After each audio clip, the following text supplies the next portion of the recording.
I'm ready, Freddy Spaghetti. Why don't we do the good old sync audio game to get all synced up, and then we can start this dang old thing, huh? Yes, the word thingy, right? That's the one. Okay. You remembered. I did. Okay. I know that we're not doing a clap this time. Mm-hmm.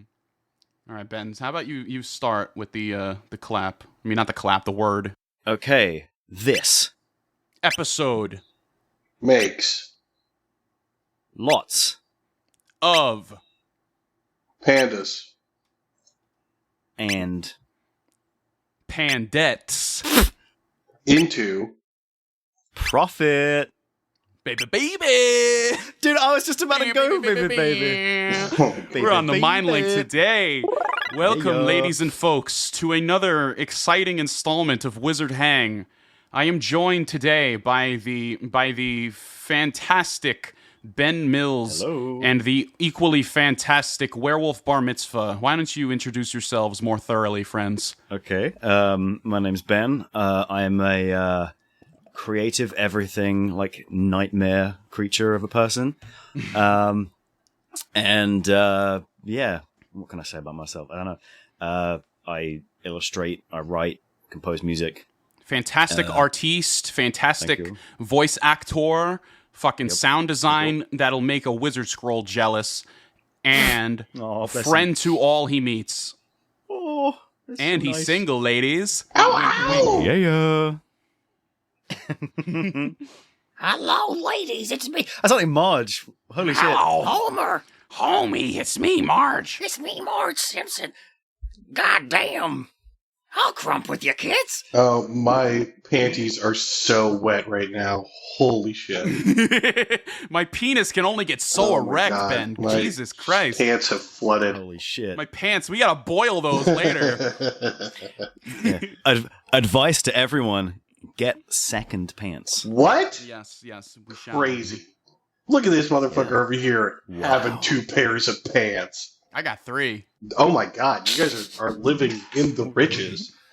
My name is Werewolf Bar Mitzvah. I only have 1 pair of pants. I don't have the type of fucking money these two have. I run at this point I run a website for vor fetish art. And I also write novels and create weird little sketches that disturb people. So yeah, that's the whole deal.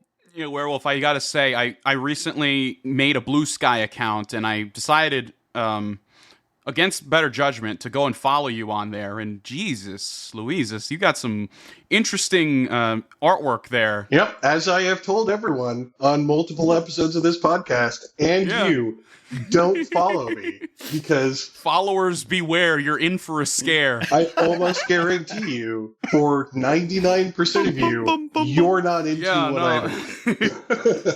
Yeah, most of the time, like, Blue Sky has this feature where you can, like, adult content, you can kind of hide it, and then you can press the show button to show it. I've taken to, whenever I see a post from you, Werewolf, I just kind of leave it. I leave it closed. Yeah, you can also just mute accounts, and I totally understand if most of the people that I interact with on this side of, the creativity spectrum have muted my account. It's totally fine. Okay, that's fair. Follow me at hoopydoodles.bluesky.social for not that and other things. Very wholesome content over there in comparison, Ben. You got great. You're the fantastic artiste, as I had mentioned earlier. The Wizard Scroll Christmas special artwork. Let me tell you, this man just cranked this out in like a few days, and I was so happy with it. Cranked it, and there it was. The little wrong half ghost, it looks like a little cum sock, is just so perfect. Everything was beautiful. Oh, I think I saw that. Yeah, that looked awesome. For context, I doodled that like ages ago, like 2 months ago or something, and Chris was just like, I was going like, "Is this okay? Is this okay?" And he just like the original sketch. Don't mess with perfection, my friend. I was like, all right. So I just straight up traced it to make sure it was the same. And it was perfect, indeed. Yeah. So why don't we venture into tales of boiled pants and squimping? Don't ask how those became prompts. But if you do ask, it was probably Werewolf who made both of those on there. Yeah, I'm surprised. I mean, I know that it was me that made both of those props, but I'm just surprised the wheel turned so fortuitously. Both of them, one after the other. I was so surprised. Like, everybody in the writing club was like, dude, you totally rigged this. And I'm like, why would I rig this? You can't rig something like this. This is perfect. Yeah, my first thought, like, when it came up was like, how the hell am I gonna, like, make this into anything? And then I did, and I've been told it's pretty okay. Yeah, baby. Okay, let's do it. All right, so why don't we transition over to the first story, Werewolf, if you want to take the floor.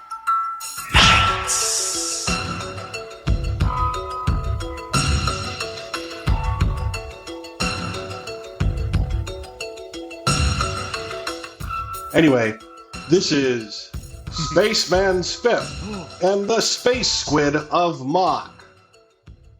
In the Pravdok sector, beyond the third solar system, in the Corpuscular Planetary Alliance's boundaries, toward the central rim of the second atrophic anomaly, flew a chrome-tinged red disk. The disk was the ship of Spaceman Spiff, Oh, hell yeah. and he was burning his last bit of plasma to capture his bounty. All he had to do was to get across the multitudinous vacuum without getting his damn fuel tank shot at by bitter haters. Oh, no, not the haters. AKA people rightfully extremely upset at him for a litany of crimes. No. And Muck Don't hate us because you ain't us. And Muck was the last planet on the radar before the Great Void. Whoa. Watching as the ship entered the Sepsis system, a massive black monolith that was better fitted to a J.J. Abrams film began the grueling process of moving itself forward to intercept. On a different ship, though, a much shittier one, with like junk sightings and stains of garbage or vomit on them, the Space Squid watched the saucer enter their targeting matrix. "A red spaceship on the monitor, your vileness," the Squid operator reported. Squid matriarch Lambast Receptacle slammed her fist on the control panel in her captain's chair. Her exoskeleton rattled with rage. "It's that infernal spaceman, Spiff! Open fire!" she screamed. Her eukaryotic body was already at full height as she ejaculated from the chair and pointed her pincher towards the monitor. The saucer illuminated instantly as an oscillating orange light flickered across the hull. A piece of the ship tore loose and spewed machinery into space as the saucer turned into a winding spin and hurled towards the surface of the planet Mach. Muck? Muck. Mach. It's Mach. I spelled it M-U-K here for one time in the story, and the rest of the time it's Mach. M-O-K. Anyway. It's canon. Spaceman Spiff was hit. He aimed for the planet Mach, hoping to find a reputable body shop. Spiff landed the saucer as gracefully as he could, ripping through a geographical formation, which seemed to scream, "My body and torso!" as the saucer cleaved it in half. No! As the saucer dug up the planetary dirt and Spiff's face was jammed into the control panel. Oh, that's just a straight-up incomplete sentence. Okay, cool. Anyway, his suction-reinforced goggles squeezed down onto his eyeballs, nearly unsquimping them from his eye sockets. There it is. One ding, yeah. The ship came to a sudden halt as the writer gave up trying to describe the ship's calamitous descent, and Spiff kicked his way through the cockpit glass, even though it's meant to survive in space? As he dropped down from the flaming wreck, somehow landing outside the heat zone, he pulled his death ray Zorcher from his holster and looked around, with a sneer plastered across his pockmark-ridden bloody face. "We join our hero," he started, after a crash landing on the hostile planet Mach. "Oh, shit!" Spiff heard. The profanity emanated from behind him. As he turned around, a rock monster was pressing a hot pair of jeans in an oversized sandwich press. In fact, there was an entire assembly line of rock monsters casually boiling and pressing pants in different large kitchen accessories. Yep. "Please spare our lives! We're humble pants boilers trying to avoid major tax penalties if we operate within the inter-alliance space," the monster at the end of the assembly line yelled out. "Tax evasion!" Spiff screamed, his Zorcher aimed at the monster's waist. You're all right, Rock Monster. Yeah. Rock Monster? My name is Phil, the Rock Monster, who was definitely a horrible monster, said. He wasn't a monster because he was being comprised of rock. Now, that's actually pretty cool. He was a monster because he and his cohort came to this planet to evade taxes after making a massive profit using exploitative labor tactics against other disenfranchised rock critters. What a bastard. No. Yeah, right. But Spiff didn't know that. He was just a fucking racist. Damn. Spaceman Spiff decides to spare the Rock Monster Pants Boiling Collective and look for cover before the space squid can track him, Spiff said. My name is Phil, and who are you talking to? The Rock Monster reiterated. Before Spiff could answer, the junkyard assemblage that the space squid passed off as a ship blasted through the long plumes of smoke mixed with the steam from the pants-boiling assembly line. Get out of the way! Spiff screamed at the rock monsters. What? Oh no! Phil screamed. The rock monsters continued to stand in place and look at the descending garbage ship. Just move like 10 feet to your right, Spiff yelled. Oh no, this is really bad, Phil yelled. They're gonna land on us! Another rock monster screamed. Oh no. Raising his hands over his head and waving. Just move! You have like plenty of time, Spiff yelled. It's gonna land on us, Phil screamed. Just use your legs and walk out of its path. You still have time. Don't keep standing in place. We're gonna get crushed by this spaceship descending towards us. What are you doing? Spiff screamed. It's going to kill us. That's because you're not moving out of the way. Just move. Oh my God, what the fuck is going on? Spiff yelled. I have a child, one screamed. There's no time. I want to run, but another screamed. It's futile. This thing is going to kill us. Phil yelled. I had a future. Another yelled. The ship was still a solid kilometer overhead. Jesus. Spiff continued to scream at them for another 20 minutes until finally the ship landed on them and crushed them all. You absolute There was no way to bastard! avoid this. Yeah. They tried their It hardest. was an unavoidable tragedy. Yeah. Yeah. It was going to end that way. They tried very hard to avoid that. You absolute bastards! Spiff screamed as the first space squid emerged from the entrance panel. It flopped down onto the sand, and a plume of smoke disguised the emerging invaders as Spiff laid down fire with the Zorcher. The first squid out of the hatch fell screaming onto the sand. Its exoskeleton shattered to reveal pulsating yellow and pink organs. The organs squirmed free of its body and withered as they wriggled uncontrollably next to the dead squid. 3 more squid followed, screaming profanities as Spiff laid into them, trading verbal blows while incinerating parts of their bodies and instigating more gruesome terror. He ran and strafed as they emerged from other parts of the ship, firing on him with explosive plasma cannons and electrical beam throwers. As he holed up behind a rock, he took a few more shots with the Zorcher before reloading. He pulled out a fresh cartridge of live Zorch and primed them with his taser. The daring spaceman Spiff lays waste with his death ray Zorcher, but he is hopelessly outnumbered, Spiff yelled. Who the fuck are you talking to? One of the squid yelled at him. Fuck you, bitch, Spiff yelled. Real mature of you, you fucking misogynist, the squid yelled back. I said it because you're a female dog, Spiff screamed, and erupted from behind the rock with the Zorcher, ripping a hole in the squid that he had dared to talk back to him and say some woke snowflake shit. Semi-autonomous organs exploded from the lower half of the squid as they screamed in pain and doubled over. Their body disintegrated into a stinky pool of writhing gore. What the fuck? That thing has to be illegal, one of the squid yelled out. You're using explosive plasma cannons, Squid yelled back. Yeah, but they're for war, so it's cool. As Spiff took another shot at the squid, he was hit with a beam thrower before he could fire. Fortunately, his suit was proofed to deal with the effects, and instead of turning into a flaming human kebab, he stumbled back and passed out. When Spiff awoke, he was tied to a pole being carried by the 2 squid to the ship, which was like 20 feet away, making the whole routine completely unnecessary. But the space squid were a people of rituals, and I don't pass judgments on them. Surrounded, our hero is taken prison and carried back to a subterranean dungeon, Spiff said upon waking. Oh, okay, I get it. You think you're the main character of your life. one of the squid carrying him said. Spiff ignores the comment and vows to kill this mouthy squid later, he replied. Yeah, sure, whatever. Hey, look, we're obviously not taking you to a subterranean dungeon. We have a ship, so we're just going to interrogate you there. You'll never get anything from me, space squid, Spiff yelled. Oh, for Akbar's sake, lower your voice. We're like right here. They brought him on board the ship and brought him into a dark and damp chamber, crusty with sprays of dried blood. Spiff mentally prepares for torture, Spiff said as the captain entered the chamber. Still won't talk, eh, Spiff? We'll see about that, the captain said. Spiff hasn't even been asked anything. Bring out the very long ham bone, the captain yelled. Oh, no. Oh, no.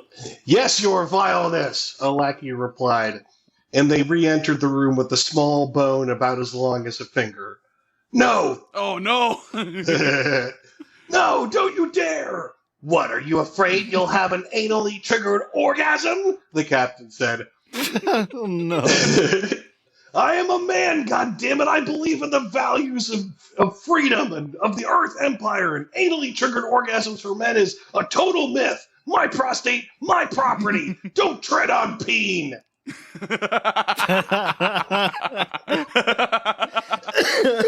I'm gonna squimp it, dear. the space squid captain said, their chittering oblong teeth vibrating in their exoskeleton head. Don't squimp it, Spiff screamed in riotous anger. I'm gonna squimp it. Don't squimp it. I'm gonna squimp it. Don't squimp it. I'm gonna squimp it. Don't squimp it. I'm gonna squimp it. Don't squimp it. I'm gonna squimp it. Don't squimp it. I'm gonna squimp it. Don't squimp it. I'm gonna squimp it. Don't squimp it. I'm gonna squimp it. Don't squimp it. I'm gonna squimp it. Don't squimp it. Jesus. Word count king. The space squid squimped the ham bone into Spiff's rectum and he had an orgasm. No. No! You could say he got boned. The shame! Spiff cried. You had your chance, Earthling, the captain said. Now wash his hair! Anything but imposed hygiene! He screamed as they dragged him to the showers. The hot steam began to emerge from the porous walls, and he covered his eyes as they sprayed soap into his face. Ah, you got soap in my eyes on purpose! Sinister fiend! He yelled. Oh, no! Oh, If you don't stop thrashing around, maybe it wouldn't happen, the captain yelled back over the intercom. A beat passed. Okay, actually, it would still happen. We sprayed soap in your eyes deliberately, the captain said. Suddenly, the whole ship rocked, and Spiff fell against what had been previously the left wall, as soap and mist waterfalled haphazardly around him against the distorted gravity. The front of the room exploded into the vacuum of space, and Spiff clung to dear life as the floating garbage pile dissipated into a stream of scrap metal. He watched the squid bodies sucked out from the ship, exploding in the vacuum of space, or impacting in on themselves in a flurry of cracked shells and pink and yellow viscera. As Spiff held on for dear life against the sucking vacuum, a massive hangar bay replaced the empty void behind the shower room, and the ship clunked down to impact on a hard metal surface. Spiff let go and let his body limply roll down the tilted axis of the shower room to land on the hard black surface of the ship that had captured them. He struggled limply not to pass out as he watched a cadre of tall, misty shapes approach him. So much pain, ham bone unsquimping itself. Going to have to figure out what the fuck is happening in the next episode, he said Kirk-like as he began to pass out. His head hit the deck as a narrow, shit-covered bone popped out of his asshole and pinged off one of the panels of the squid ship. Shit. It ricocheted around the hangar until it hit one of the dark figures in the face. Ouchie! What the fuck? The figure yelled out. I just got hit with a fucking bone covered in shit that came out of this guy's asshole! What the fuck?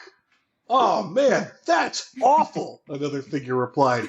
That's so gross, the third replied. Fuck it, the first figure replied. Fuck it, finish the fucking mission without me.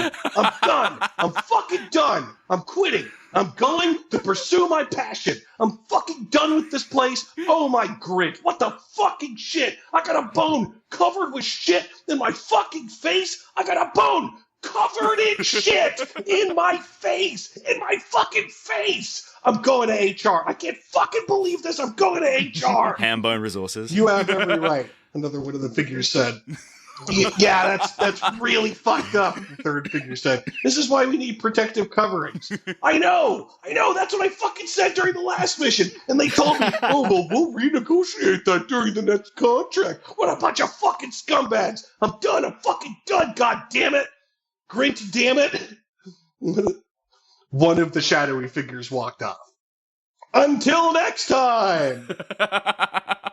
Whoa! Yeah, there you go. Yay! There's the most recent installment of Spaceman Spin. What a cliffhanger that is. Oh, I fucking love that whole great. thing. It's like the rock men are like, oh my god, it's coming. There's no way to avoid it. Yeah, for like half an hour. It's too late. One of them had a kid. Oh no, what about my future? Just standing there. I mean, they tried their hardest. So oh my good. god, what a tragedy that was. Oh no! Like the one alien group that Spiff decided to spare as well, and they just fucking die. Oh man. Yeah, they were a bunch of fucking monsters anyway. Yeah, true. Tax avoidance, Yeah. how dare they? Boiling pants. Oh, You know, they were all a bunch of fucking libertarians. yeah. You could call it. You could consider that laundering. Mhm. Oh. Yes. Oh, that's great. All right, Ben. I believe Yes. the next story is your. It is your turn to say the next story. Okay. Fucking. Let's do that dude. right after All these right. messages.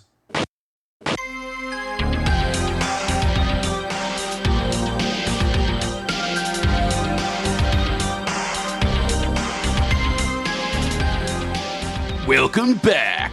Oh my god, that was such a good message. Yes, so Benjamin, why don't you pull up your story of boiled pants and squimping and tell us all about it, eh? Okay, yes. Alright. So, okay, this is my story, titled Aya Bluff and the Lost Tomb of Gold. Oh, shit. My god. Okay. Of gold. Yep, of gold. Treasure is a funny thing. There could be an object of equal value in your local town, but somehow the same thing resting in wait in the depths of a long-forgotten, long-sealed tomb just has more inherent value. It's likely the effort to acquire it that creates that distinction, and the life experience, the adventure it takes to reach such wonders. This is why Aya Bluff was drawn to this line of life. She had grown up like most girls in her kingdom had, a love of dancing, climbing trees and exploring with her friends, a revelry in pretty clothes. But the one thing that made her different was the danger she put herself in trying to acquire wondrous things. Ever since she climbed along a cliff edge at age 8 to reach the juiciest peaches she could see, to the panicked cries of her friends, she was hooked. 16 years of life and adventure later, here she was on her biggest journey yet. She stood in a large rocky valley full of greenery, a warm summer breeze tousling her shoulder-length brown hair, half-tied in a plump bun behind her head. She wore straw sandals with crossing straps that climbed past her knees to secure them in place. A mid-length, short-sleeved, golden-yellow cotton robe was adequate enough in the summer heat, stitched all over with colourful embroidery thread to strengthen the material, bordered in orange. Pale blue sleeves covered her arms from hands to shoulder, tied at her bicep with braided cord. She carried a small pack with her supplies stored within, and her pretty round face gleamed with rosy, confident excitement.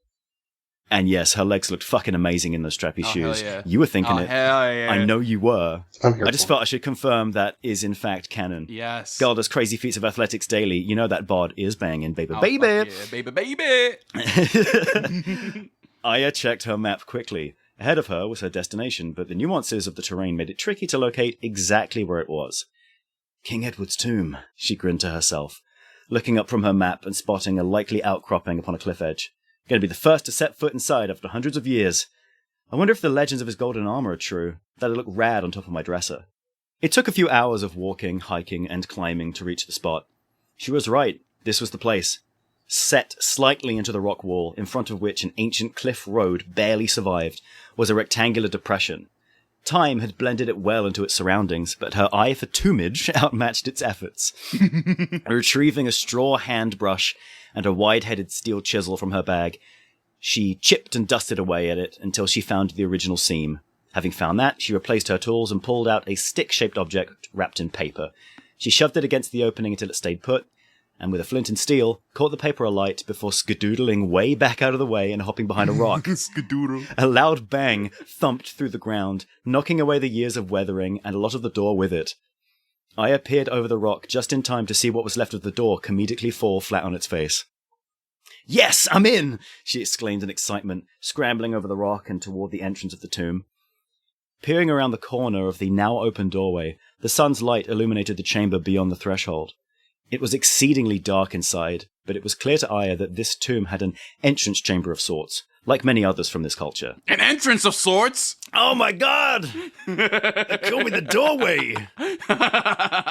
She knew it was safe enough to enter, so, stepping inside, she retrieved her lantern and lit it up, using a polished bronze plate attached to it to concentrate light ahead of her, like a flashlight if it was ancient, but not like a torch, which we call flashlights in the UK, because if I said that, you'd picture her holding a big dumb stick that's on fire, which isn't actually that good for seeing in the dark. True. It lit up the room in a golden light that implied much more warmth than was currently present in this cold stone room. The room was relatively bare, and not hugely spacious, but very well preserved thanks to the door being so fused with the cliff face. The walls were plain, yet wonderfully smooth, as was the floor, aside from the door rubble and the mounds of dust that oh so perfectly obscured a classic trapdoor stone that clicked as Aya put her foot on that heap of dust. A large stone door slammed down in front of the doorway, causing Aya to let out a squeak of shock, followed by a groan of self-annoyance, having realized she'd fallen for such a classic tomb trick. That's capitalized tomb trick. TM, trademark it. Yeah. The door had an ancient rune on it, which, if Aya could read it, would have said, "Psych." Perfect. "You stupid bitch," came a voice from the corner. Aya spun around in surprise to see a frustrated-looking, goth-looking chick in a black-sleeve leotard and sandals glaring at her, lit up by her lantern. She, too, had an athletic build and had a coil of rope at her hip, clearly another adventure of some kind. "Jeez, where the hell did you come from?" Aya shouted in surprise. "I've been tailing you since Drino City, you happy-go-lucky moron," the lady blared in response. "I know your track record. Thought I'd get you to do all the hard work and steal the treasure from out under you, but I guess we'll just both die in here now." She folded her arms in annoyance, but it pushed her boobs up. That was pretty cool. Snap. Hell yeah. So stupid. I like this story. Yeah, this is like an actual story. Yay! Oh, there's a lot more, don't worry. All right. But also, there's hot chicks in it. Yep. And they're doing stuff. Oh, yeah. "Well, shit, your fault for following me in here, you dumb bobcut-having e-girl-looking idiot," Aya retorted. "Who's the idiot here? You stepped on the trapdoor plate," the woman replied bluntly. "Ah, fuck, yeah, you're right." Aya grimaced sheepishly, rubbing her neck in embarrassment. "Could you not shine that lantern at me, idiot? It's a bit bright," the goth lady chided, wincing at the bright lantern being shone in her face. "It's Aya. And hell no, I ain't letting you out of my sight," Aya retorted. "I've been tracking this tomb down for months, and I'm not about to let your ass swipe my treasure." "Ugh, fine," said the goth chick, hands on her hips in frustration. "Let's just try and find a way out of here. I don't feel like starving to death in this room." "Okay," Aya replied. "But you're taking point. I'm keeping an eye on you, lady." "It's Shika. If you're going to be all annoying about this whole thing, call me by my actual name," the lady snapped back. She had a point. "Right, sorry, I guess." Aya looked around the darkness and saw the room continued into the cliff, with a corridor opening at its far end, opposite the entryway. "After you, Shika," Aya gestured widely and obnoxiously to her unwilling and unwanted companion. Shika tutted as she began to walk down the corridor, Aya following close behind with a lantern. Aya paid close attention to the strange woman, especially her butt, because she was in a leotard, and after all, that thing was distracting as hell. You could tell she did squats, you I know? like this story. Anyway, the two walked a short ways before Shika suddenly stuck out an arm to stop Aya and gestured in front of her. Traps. "Oh boy, it thinky time," Aya sighed, peering down the hall. Maybe they're thirst traps. Maybe, yeah. Yeah. Yeah. Check out Hoobie Doobles on Blue Sky for some of that. Hell yeah. Yeah. That's it. You want it? I'll draw it. You pay me. You know, that's how goods and services work. That's you true, know. that's Anyway, true. looks like arrow traps. Shika sighed, pointing to the square holes in the walls with an air of disdain. Boring, easy to deal with. Just crawl under them. Both girls said at once, glancing at each other momentarily. Shika sighed again. Yeah. She got down on her knees and pressed on a tile in front of her. An arrow shot out of the wall and plinked harmlessly into the stone, falling to the ground. Aya knelt and picked it up. It was incredibly well made, with a thin, hollow metal shaft that was soldered smoothly to the head, more like a steel dart than an arrow. Definitely nabbing some of these, she smiled to herself, having found some more cool stuff to add to her shelf of cool stuff. Yes. Everyone has one. Yeah, it's true. Come on, you dolt. Let's get a move on so we can get out of here, Shika said, beginning to crawl slowly forward. Hey, wait up! I've got my eye on you still. Aya followed suit, lantern in one hand, crawling along the floor and picking up the little darts whenever she could whilst keeping up with Shika. And there was that butt again. Look, don't blame Aya for looking. They're both crawling on hands and knees right now. It's right there. Keep in mind, she's not too trusting of this lady and doesn't want to let her out of her sight. She has to look. Yep. I like this story. It is a good story, yeah. I like the visuals. Yes, it has its own ingrained logic. It's a very sensible, sensible tale. Aya grabbed about 10 of the little darts as she went, noting that some of these traps were straight up broken. How old was this tomb, anyway? If it's got traps that just broke over time, then you know it's properly ancient. Shame that door trap couldn't have been broken too, ha, author, Aya thought to herself. Yeah, too bad, too bad. After crawling about 10 meters and thoroughly exhausted from all that crawling, the two plopped down on the ground and caught their breath, lanterns set aside to light them both. Aya placed the bolts in her bag, which clamoured as they settled at the bottom, when a low growl sounded next to her. Shika put her hands on her stomach, having turned slightly red. Shut up, she snapped. Didn't even say anything, Aya replied. She reached into her bag and pulled out some bread wrapped in cheesecloth. I've got some of this. You gotta eat. You're stuck here because of me anyway. You keep saying that. Let me at least help out. Shika, almost living up to the first syllable of her name, pensively took some of the bread with a reluctance that only characters with a cold exterior who are actually nice can have. Aw, yeah. She took a piece of the bread with a feigned reluctance, trying not to appear too comfortable. Thanks, Aya, or whatever. Sure thing, I replied with a small smile, taking some for herself and looking around the area the two now sat. On one side was an opening in the wall that looked a little like a ramp. On the adjacent side of the wall, a large stone boulder had lodged itself into the wall and had clearly been there for a while. Ah, Aya said, realizing another trap was just old and broken. Shika looked over at this. Aya just pointed to the boulder lodged in the wall. Ah, said Shika in response. The two ate in silence, Aya occasionally glancing at Shika, making sure she wasn't about to spring into action and bolt off into the tomb. Shika pondered how to ditch this girl, if that was even a good idea. It was so dark in there, and she stupidly didn't bring a lantern, expecting torches, yes, actual wooden torches this time, to be on the walls. Still lit Apparently after thousands of years. Yeah, exactly, yeah. Apparently, that's not a real thing. She really was inexperienced at this. Robbing palaces and castles? Done it tons. This was a whole different game. Maybe she couldn't do this by herself. Sip of tea. Move away from the mic to sip. To sip. Move away from Mike to be English. She stood, peering into the darkness. Come on, Aya, Shika said. Let's get this over with. Aya put the food away and stood, holding the lantern up towards the hall ahead of the room they were in. It was a small, short corridor that was wide enough for only one person. Aya looked at the entrance with her lantern, analysing the walls, the floor. More pressure plates, really? Come on, she lamented. This tomb is a mess, Shika sighed, stretching her arms above her head and standing on her tippy toes, sighing in relief. Like in that girl way when they stretch, you know? Nah, you know. Just making sure you knew, you know? Yes, I know. Yeah, you know. I know, yeah. For the audience at home, please explain, though. Because I know Werewolf probably doesn't know, though. Wow, it's when a girl stretches and it sounds all cute. Yeah. Okay. Yeah. I'm seeing it. I think I need to hear more. Side thing for you guys, quick. I read this to my best friend when she was over helping me clean, and she was just like, "Oh hell yeah, Yeah. yeah, it really is. Doesn't make any sense." I commented. She retrieved a wooden rod from her bag. All right, stand back while I try some things. Shika paid close attention, but noted Aya wasn't keeping her in the lamplight at the moment.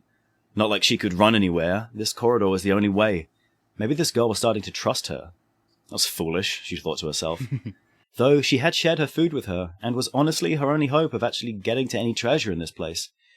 She kicked herself for being so underprepared, so underskilled. She couldn't show it, though. Composure was key here. A loud thud echoed from the end of the corridor that snapped her back to the moment. "What was that?" she asked in surprise. "Door at the end of the corridor, I think," I replied, not looking up. She had pressed the wooden rod against the two tiles in front of her. It looks like the door stays open if only one tile is pressed. I think it's to stop more than one person getting to the next part of the tomb. I've seen these before. Likely the doorway closes behind you once you go through it. "Don't even think about going down it first," Aya barked at Shika, who looked up and away, all coy. She remarked in a chiding tone, "What about keeping me in that light of your lantern, keeping an eye on me and all that? What happened to that all of a sudden?" Aya grumbled in annoyance. She wasn't about to do that, or let Shika be behind her where she couldn't see her either. "What?" Shika said in smug confusion. "Having a change of heart?" She smirked at Aya, hands on her hips and bending down in a mocking fashion. "Even if you did go through, you'd be on your own. No way to deal with whatever waits in the tomb without me there." Aya looked up with a serious expression that turned into a smug grin. "You can't do nothing, miss, steal my treasure."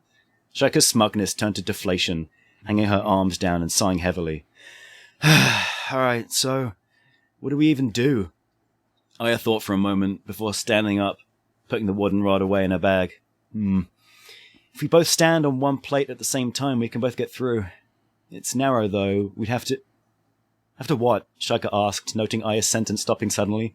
She looked at her and saw how red her face was, even in the dark. "We're gonna have to, both squish in sideways." Aya laughed with the nervousness of a dormouse on his first date. I like this story. "Excuse me?" Shika barked back. "Ain't no way, that's just...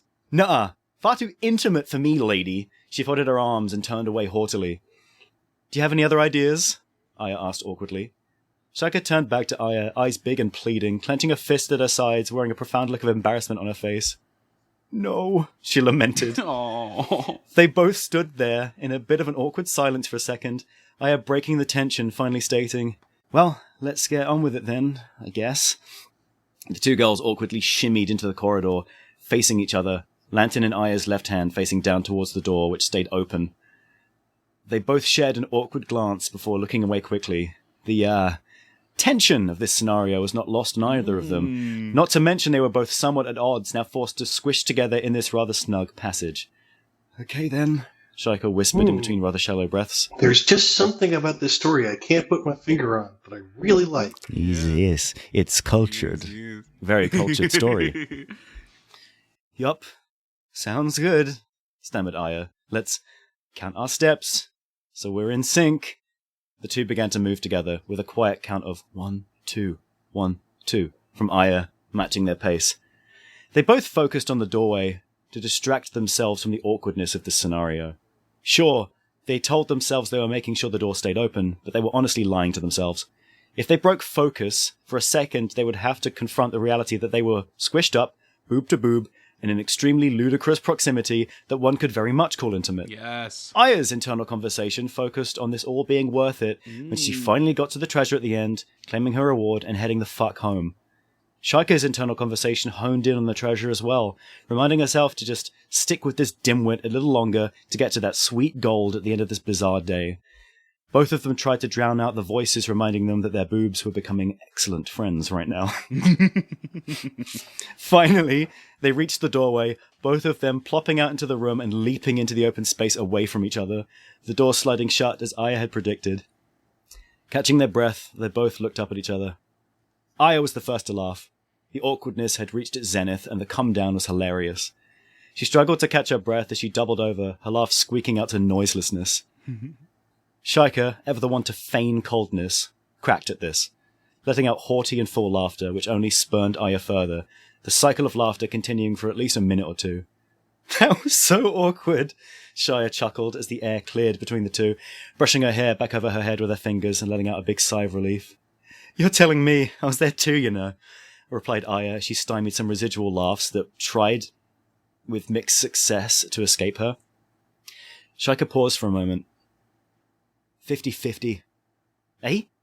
I responded. What, as in half the treasure? Yeah, why not? Shaika replied. We both win that way. Besides, we couldn't have got here without each other's help, as weird as that is. I'll let you pick first, of course, since you got the tomb opened in the first place. A wry grin spread across Aya's cheeks. Why, that's very fair of you, Miss Edgelord. She scooted over and lightly punched Shaika on the shoulder, standing up and offering a hand.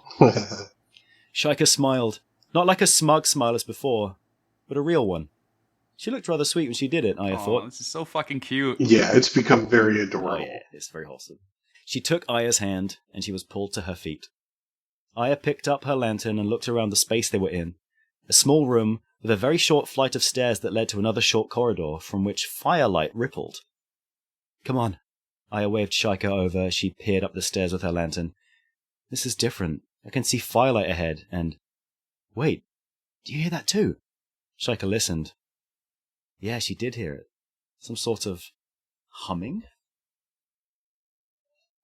Sip of tea. The two crept up the stairs slowly. The stones were a little loose, and Aya instinctively offered a hand to Shaika to help steady her. The two slowly climbed the stairs hand in hand, for stable footing reasons only. Of course, yes. Yep. When their heads rose above the top step, the two peered into the room. The golden light was incredible. A great fire in the back of the room illuminated the mountains of golden objects that engulfed the halls, and the sides of a great black object that seemed perched atop it, vapors and steam filling the room from within it. Coins, cups, votives, objects of office, their eyes filled with golden light, like in a Disney animation. They were in awe of such wealth, enough for anyone to become a king in their own right.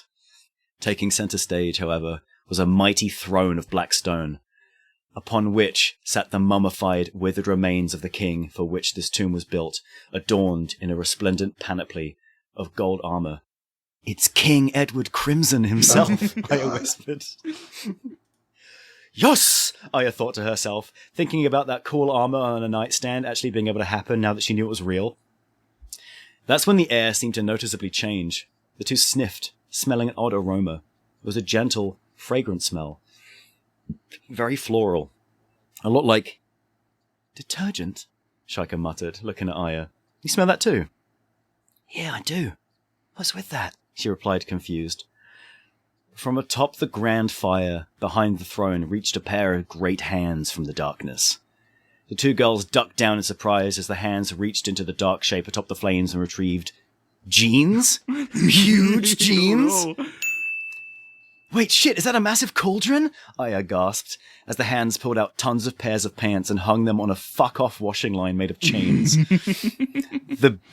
The being attached to the hands emerged from the shadows as it hung up the massive garments. I know yous peeps is there, it bellowed. I got real big ears, and they heard real good. Come on out, it's tight. The two girls looked at each other awkwardly, before slowly standing and entering the grand hall, standing in the center amidst the splendor. Who are you? Shaika asked tentatively. The figure fully stepped into the light, revealing a huge female ogre. She looked like someone made an insanely shredded golem out of a giant potato, with three small, round, shiny black eyes above a slit-like nose, and a muppety mouth full of sharp yellowed teeth that protruded from a very domed, necklace head. Name's Glorpica. I'm the custodian of this here tomb. Just doing my laundry. She gestured to the clothes hanging up around her that were exclusively pants for some reason, despite the fact that she was wearing no clothes as it is. Weird, you thought. I thought, yeah. Custodian, Aya questioned. Not to be rude, but half the traps and stuff are straight up broken. Did you know about that? Yeah, I'll get to it. I'm busy. Glorpica waved Aya off with her hand, splashing water into the fire which hissed and popped, the sparks casting golden ripples around the room. Busy doing what?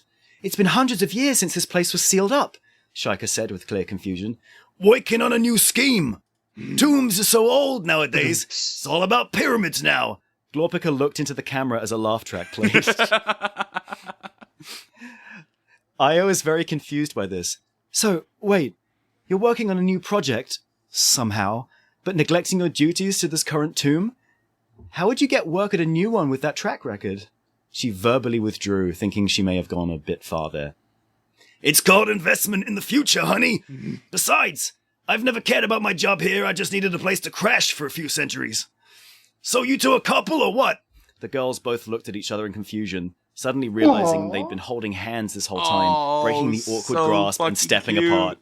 Oh, my No, God. they both exclaimed, looking at each other again as they thought to jinx each other, but realized this was really not the time.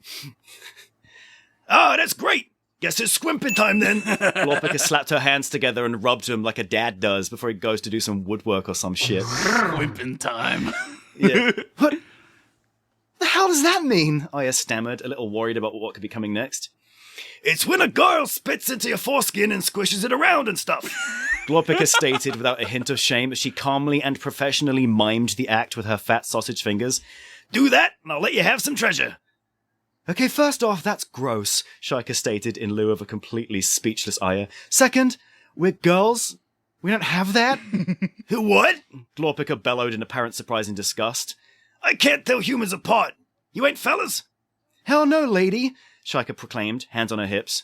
Aya just looked ill. Welp, gonna have to kill you. Them's my rules. Don't skimp on the squimp. Glorpika proclaimed, pointing to a framed cross-stitch portrait with those very words upon it. What? The girls both exclaimed, before the ogress leapt over her cauldron and crashed down between the two, knocking them back into the cushioning embrace of piles of solid gold. Aya bounced off of it in a way that'd make you wince a bit and rolled to a stop, rapidly clambering to her feet to get some distance between her and the ogress. Shaika landed cat-like and scrambled up the loose gold to escape, looking back at the creature that had attacked them as it lumbered towards Aya. Over here, you big gross shit, Shaika yelled, trying to get the ogress's attention, as he tried to think of something, anything, to get this creature pinned or otherwise away from Aya.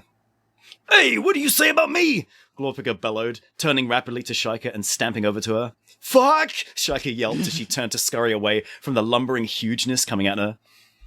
Aya hopped back a few steps, thinking what she could do. She remembered the darts from the tomb. She remembered the blasting clay she used for the door. She remembered she had a little more. Shaika, keep her busy! She screamed out, Shaika looking at her briefly with a yeah, no shit kind of face. Opening up her bag, Aya grabbed a handful of the darts and opened the pack of blasting clay, careful not to get any of it in her fingers as she shoved it into the hollow tubes of the darts. The clay used up, she discarded the paper, took a dart in her hand, blade first, and launched it towards the ogress while she was distracted. Ow, what the fuck? Glorpika exclaimed as the dart stuck into her back, stunned by the shock, allowing Aya to huck a few more at her, which gained her rage. Who the fuck thinks they can throwing knife me in a tomb? Glorpika bellowed as she turned her attention back to Aya, who clambered up the gold trying to get away from the giant creature, but the sliding pieces kept her in place long enough for the ogress to grab her, lifting her up to her face. Aya! Shaika screamed as her friend was grabbed by the beast. She didn't know what to do. She felt powerless. Why did she care so much? She did care. Right now, the why didn't matter. She wasn't about to let someone die when she could do something about it. But what? Listen here, you little floozy. This here is my tomb. Rules say I'll kill you, so just lay down and die like you should have in the first place. Aya looked over to Shaika in pain. The laundry, she eked out. Shaika looked suddenly to the laundry hanging over the fire, the chain that held them up, the pulley tied in place on the wall. Shit, that's it, Shaika thought to herself. She sprinted to the pulley and pulled at the rope again and again, looking back frantically at Aya, who cried out in pain as the ogress gripped her. She thought to herself words of affirmation. Not my friend. Not again. The rope came free. A clatter of chains sent the now dry jeans crashing into the fire, yanking free the ogress's attention from her anger. My fucking jeans! Glorpika yelled, dropping Aya to the ground in a gasping heap and running over to save her burning garments. Aya, clambering to her feet, lifted the 2 remaining darts she held and ready to throw. Shaika, get clear! She shrieked as she put all of her remaining strength into 2 overarm throws toward the fire. Shaika realized her plot and ran towards her. What? The ogress announced in confusion, turning just as the darts sailed past her and into the fire. A look of confusion glazed over her face as the darts exploded in the flames leaping up to the 3 embedded in her back. Detonation. Shaika leaped at Aya and took her to the ground, covering her tightly as the ogress detonated in the explosion, fire and rubble roaring and billowing around them as dust bloomed into the air. Shaika held Aya in protective stillness for a while as Shaika held Aya in protective stillness for a while after the noise stopped. The two opened their eyes. Light! Life! They looked into each other's eyes and laughed in relief, interrupted by the sudden embarrassment of their proximity yet again that day. Shaika stood up, helping Aya to her feet. She fell forward from exhaustion, having almost died from ogre grip, but Shaika caught and steadied her. They looked up into the light. The direction of the explosion had torn open the mountain. A good 8 meters of rock blasted outwards. The birds were singing, and the sky was blue and bright. Around them, most of the gold had been buried by the rubble, but some of it was still reachable. The two laughed as they grabbed as much as their pockets could fill. Aya looked around for the golden armor. Luckily, the throne had been thrown free and landed amongst the rubble. Aya clambered over it, grabbing the armor off of it, accounting for all the pieces. Helmet. Where's the helmet? Bad luck, Ditzy! Shaika shouted from the edge of the opening, holding the golden helmet under her arm and gesturing mockingly. Oh, snap. Hey, give me that! Aya yelled in annoyance. There's plenty of gold in here, pretty girl. If you want this, you'll just have to find me and get it back. Shaika winked as she leapt gracefully into the daylight. Damn it! Aya yelled, her frustration leaving way for a soft chuckle. She smiled, shaking her head and looking up at the opening. Course she would. Aya loaded up as much gold as she could into her bag, before climbing out of the tomb and marking a route on her map as she descended the mountain on her journey home to Drino City, the golden armor sparkling in the sun as she strode home. She'd go with the survey team to get the rest later, but for now, the glory was hers. She looked back at the tomb as it began to move out of view. Part of her knew she wasn't looking for the doorway, though. From atop a cliff, watching down at the small glint of gold that made her way home, a tattered-looking goth girl in a leotard holding a golden helmet smiled, watching the explorers she now knew as Aya disappear out of view. A perfect combination of every emotional song by the Midnight combined into the perfect emotional song by the Midnight faded in as she lingered. That's the one, she said to herself. That's the one I'm going to marry. She turned and began to walk away. We make one hell of a team. The end. Oh my goodness. I'm clapping and crying and screaming and shitting right now. It was so fucking cute. Yeah, it's so sweet. I gotta see. Thanks, man. I am dying to see artwork of these two holding hands and other wholesome things from you, Ben. I'll do it. And also Werewolf. I am dying to see the two of them being eaten whole by that ogre from you as well. Don't do it. Don't do it. I'll cry. No, sorry, it's too wholesome. Not something I'm gonna touch. That's fair. That's fair. Okay. Yeah. That was so fucking cute. I love it. Aw, thanks, It was man. very sweet. It was very It kind sweet. of just happens. It's squimping time. Yeah, like the whole thing kind of just happened. Like I was writing it thinking like, okay, so this is like if I was the creator of Kim Possible and I put like loads of sexual tension between Kim and Shigo, right? That's kind of what I was going for. And then I just kept writing and it ended up being really cute and like real. So I thought, you know what? I'm just going to go with it. And it ended up with that lovely ending that I'm really happy with. So, yeah. Yeah, it was so nice. Yay. Yeah, no, that did happen very naturally. I kind of was sensing that, right? That, like, it was going in a direction that was adorable, that wasn't entirely intentional at first, and then you leaned into it, and it worked really well. So, yeah, you definitely made the right choice with that. Yay. Yeah. Thank you. Oh my fucking lordy Lou. That was so fucking great. Now I gotta follow that up with just fucking 7 pages of fucking nonsense. I hope you guys are ready. Well, we've had our break for the one actually talented writer with something sweet to say to actually present it to us. Exactly. So, you know. That was a bit of a palate cleanser in between the fucking the shit sandwich that you and I are, Werewolf. Yeah, mine literally including a shit sandwich. Yeah. I'm a big piece of bread. Oh my god! I got hit in the face with a fucking bowl with shit on it. Oh, I mean, I'd probably tar. So gross. Yeah. So sad. I love how fucking. I didn't mention this earlier. I just love how Spaceman Spiff had shit in his ass on the bone, which just tells you that Spaceman Spiff believes that wiping is gay. Spaceman Spiff doesn't wipe. No, of course not. Of course not. He's trying to build up an immunity to it. Yeah, exactly. An immunity. Yeah. If you truly believe in freedom, then you believe in the freedom not to wipe. Exactly. My body, yeah. my choice. Exactly. Yeah.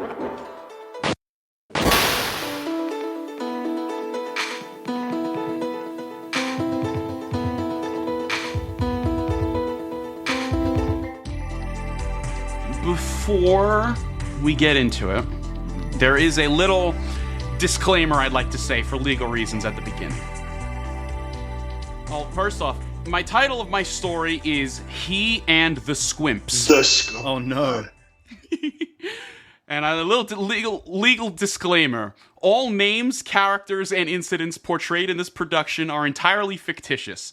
No identification with actual persons, places, buildings, and products is intended or should be inferred. Wow.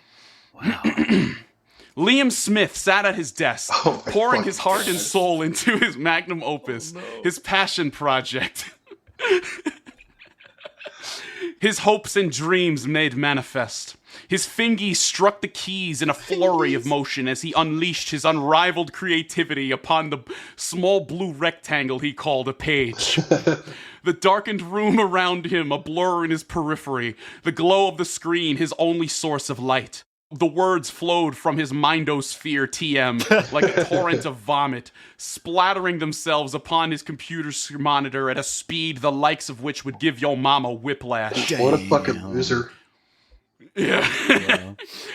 Writing, what a fucking loser activity. Seriously. He had been at this on and off for several years now, typing away at his masterpiece, a great American novel the likes of which would rival even the works of his idols, Orson Scott Card, H.P. Lovecraft, Ernest Hemingway, and J.K. Rowling. No! He hoped against hope that one day he could aspire to be just like these titans of fiction, both in his literary stylings and in his everyday actions. Did you deliberately pick all the most problematic people? Of course you did. I literally looked up a list, most problematic authors of all time. And it's really funny, too. You've never heard me rant angrily, insanely about how much I despise Hemingway. And it doesn't even have anything to do with his problematic personality. Like, that sucks, too. But he's just a fucking bad writer. He's such a bad writer. Anyway, continue. Yeah.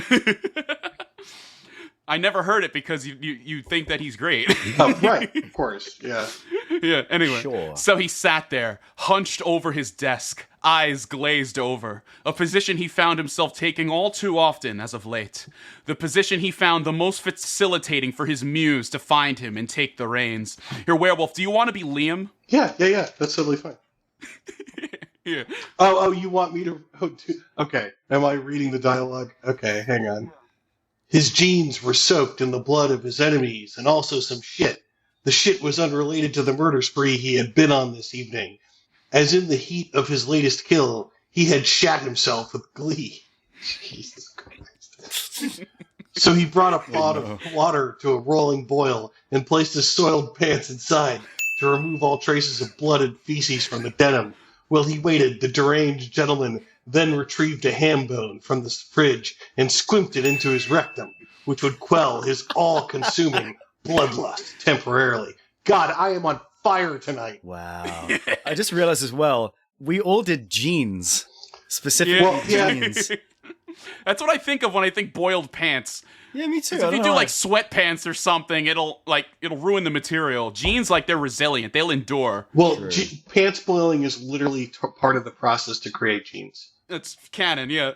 No, I'm saying in real life, like that's where it comes from. Real life canon. Yeah. Satisfied with his work, Liam stood from his desk and did a big stretch and a bend, doubly satisfied to feel his vertebrae snap one by one, triply satisfied to feel the usual head rush that came when he stood up too quickly.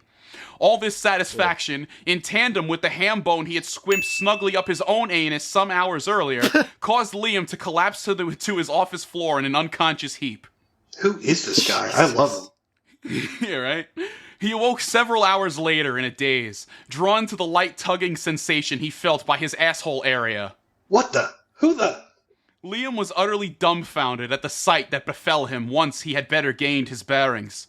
For now, he found himself surrounded on all sides by what appeared to be blue hamsters, one of which was presently set to work pulling the ham bone free from his anus. Oh my goodness. I am utterly dumbfounded at the sight that befalls me currently. What are you blue hamsters doing in my office? Can't you see I'm trying to write the next great American novel in here?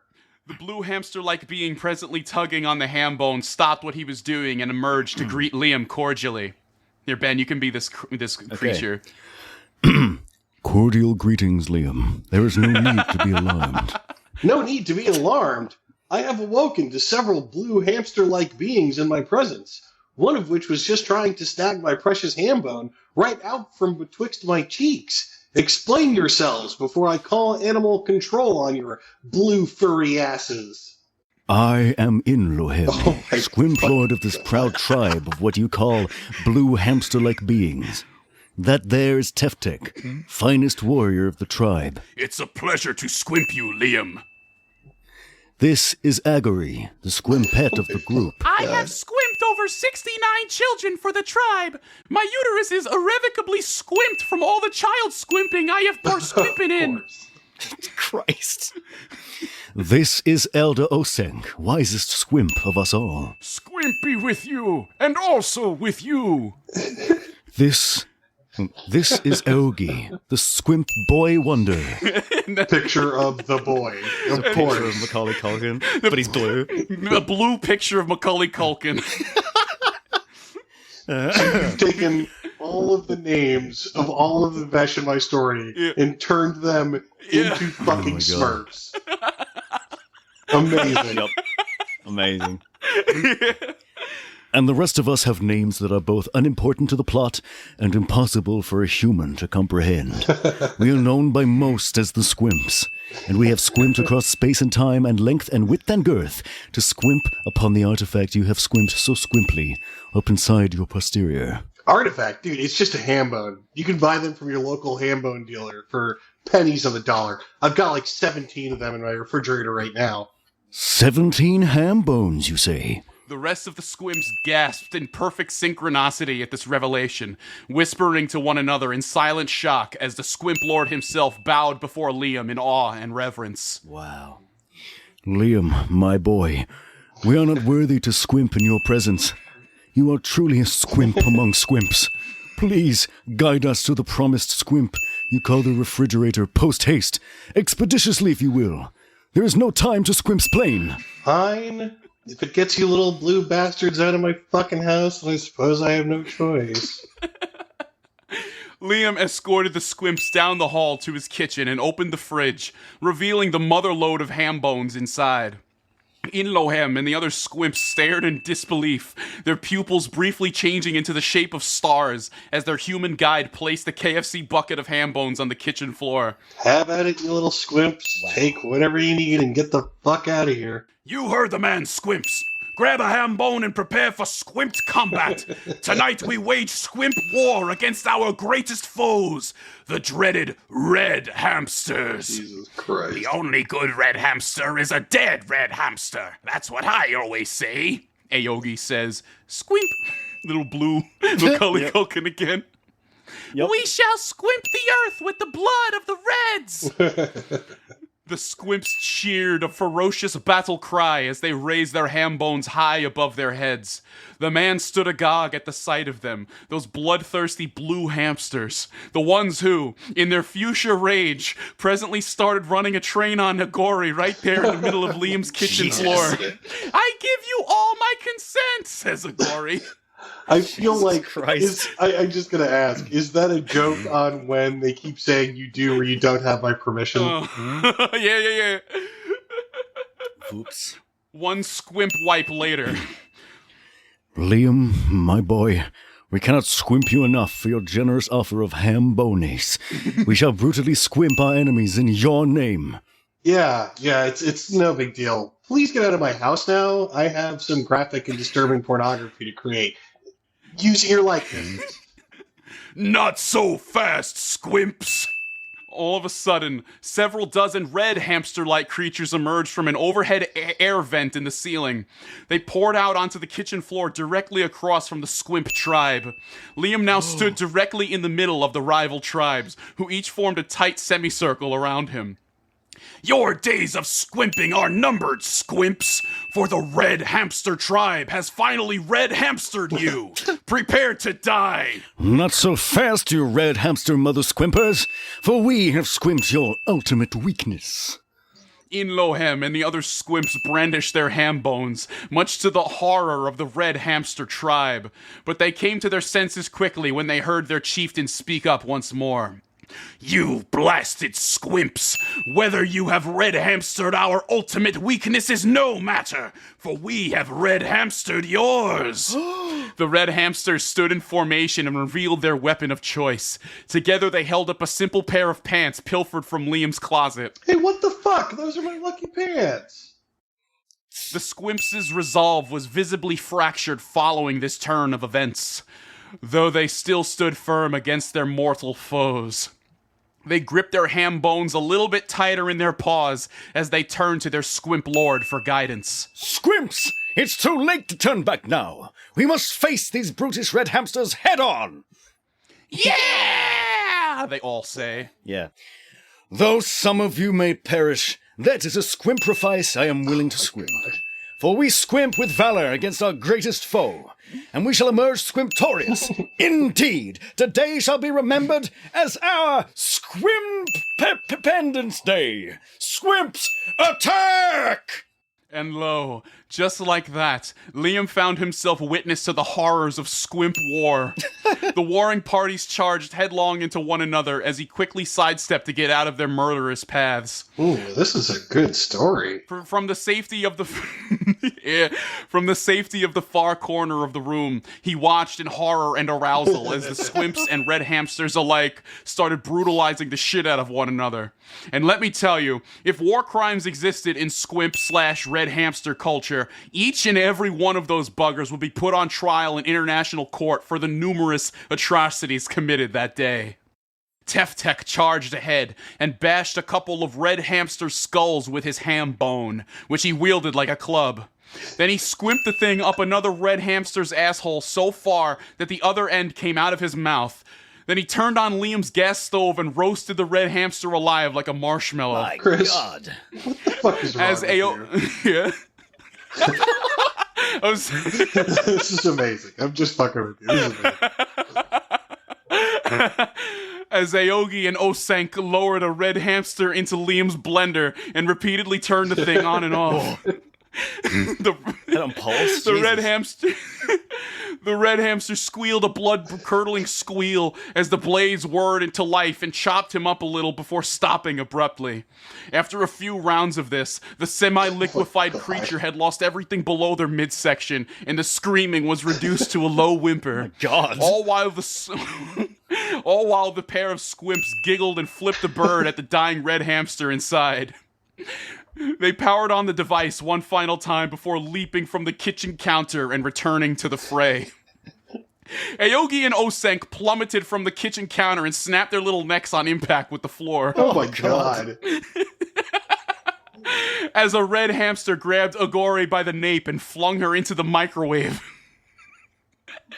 She beat the door from the inside while the red hamster gleefully pressed the popcorn setting on the keypad.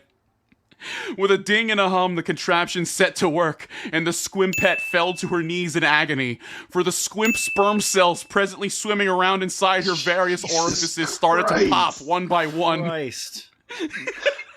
She soon found herself inflating from the sudden volume increase until the pressure inside her body became too great, and like some ancient geyser, she erupted.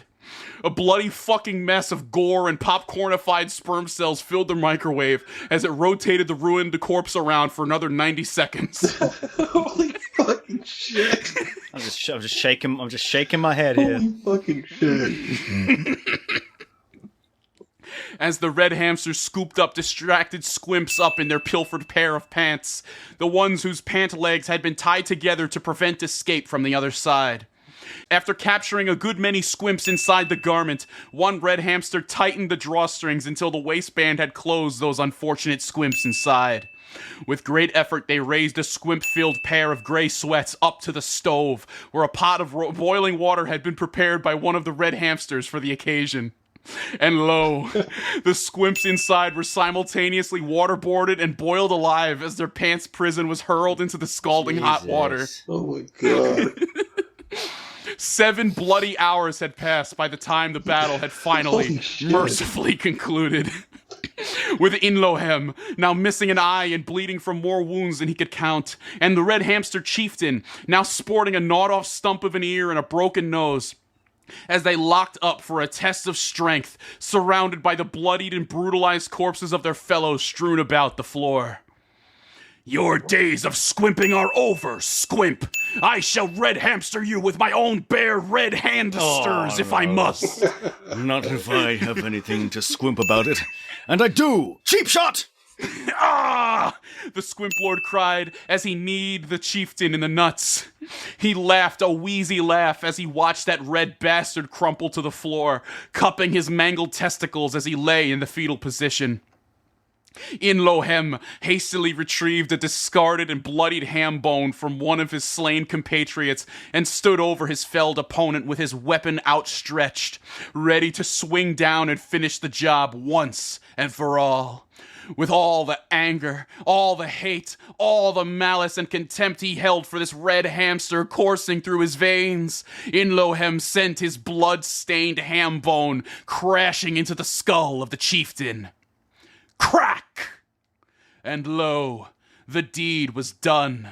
The Squimp Lord took a moment to gaze about the battlefield. The macabre tableau that had once been a simple, unassuming kitchen in a normal-ass house in Cheeseland, USA. A single tear rolled down his blood-matted cheek as he slumped to his knees, ham bone held in his shaking paws. Then he proceeded to squimpuku himself with it. Jesus. Finally, after 7 long hours of cowering in the corner, Liam tucked up his boner into his waistband of his boxer shorts and took stock of the aftermath of this bloody, horrific war. Nobody from either side had survived. Red and blue hamster-like corpses littered his kitchen, and a good majority of his appliances were filled with viscera. So he placed his hands on his temples and proclaimed to no one in particular, Great. Now I have to draw pornography of the red ones, too. Son of a squimp. Squimp. In lieu of the word fin, I wrote squimp on the page. Okay. Holy That was shit. the fucking story. I feel That was like... a story. Chris, are you good? You okay, No, man? I know exactly where this comes from. I had to channel my inner werewolf bar mitzvah for this one. Yeah. No, we did that like little writing prompt game a few weeks ago. Oh yeah, we were doing frantic fanfic. We were doing. Oh, Yeah. yeah. Oh my god, your game. story was so like all of your sections of the stories were just fucking they were awful. They were despicable and they were beautiful. Yeah.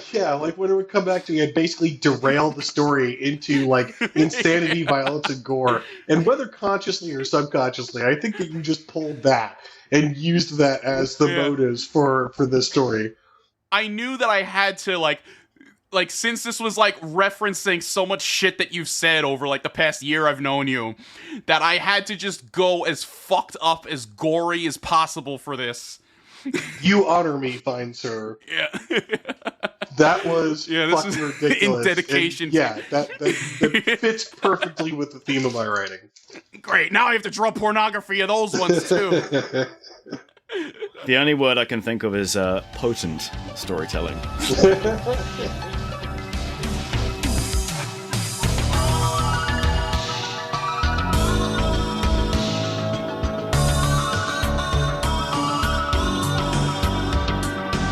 Did I mention, by the way, with the definition of squimping in my story, that's what came up when I searched it on Urban Dictionary? You had mentioned this once. Yeah. Yeah. What it said squimping is when a guy's with a lady and she like spits in his F skin and like fucking like rolls it around, and I'm just like, that's the most disgusting thing in the world. And I was then sitting there thinking, I hate that I have to put this into a story But somehow I found a way. Yeah, you did. Don't skimp on the squimp. It says it on the wall. That's so fair. Such a stupid. Like it pans over to a cross stitch that's framed. Oh, and it was Oh, fucking. man. Those were 3 stories indeed. We had, yeah, exactly what I was saying. The shit sandwich. We had a nice wholesome story in the middle, and then just 2 fucking just unhinged, insane people to start and finish it off. I'm the bread in this. Yeah, I'm the bread in this podcast. Yeah, it's like a fucking, what's it called? The KFC double down, where it's like an Yeah. inside out sandwich. You're the bread in the middle. We're the 2 pieces of like buffalo covered chicken. It's a fucking mess. Yeah, just injected with fucking methamphetamines. Bottom one's got a ham bone in it. It's got a ham bone in the middle. For you to squint when you're done. God. Yeah, exactly. Look at it. Squimp. With a prize inside. I'm still processing that, Chris. That Oh, was, boy. That was a lot. Yeah. The microwave scene, all that shit. Shit reads like a Halloween special. Squimp war. I mean, I write shit that's Oh. generally a lot, and that was a lot. I'm very impressed. Yeah. From you, that means a lot. No, you fucking knocked it out of the park, dude. It was crazy. Yeah, thank you very much. I just couldn't stop laughing thinking about that first fucking line. What your reaction would be when I said it was your legal fucking name. Oh my god. Dude, I'm so impressed. And thank you. I'm just very flattered. I'm just generally very flattered to be included in your story and then to have all of the names of my characters included. And Yes. yeah, it's definitely going to be a surprise to you how fucking way far off these characters are when you start reading the stuff for this month's writing group, Ruby. Yeah. Oh, am I gonna get like the canon like characterizations? Well, Agarai is one of the main characters in my story, and she is like a very strong female main character. Yeah. She's not a squimpette in any sense. Yeah. In fact, she turns down sexual advances in one of the chapters. It's really funny. Multiple times, yeah. I give you all my consent. Oh my god, that was insane, dude. I love it. Yeah, that particularly was so fucking funny to me. Yeah.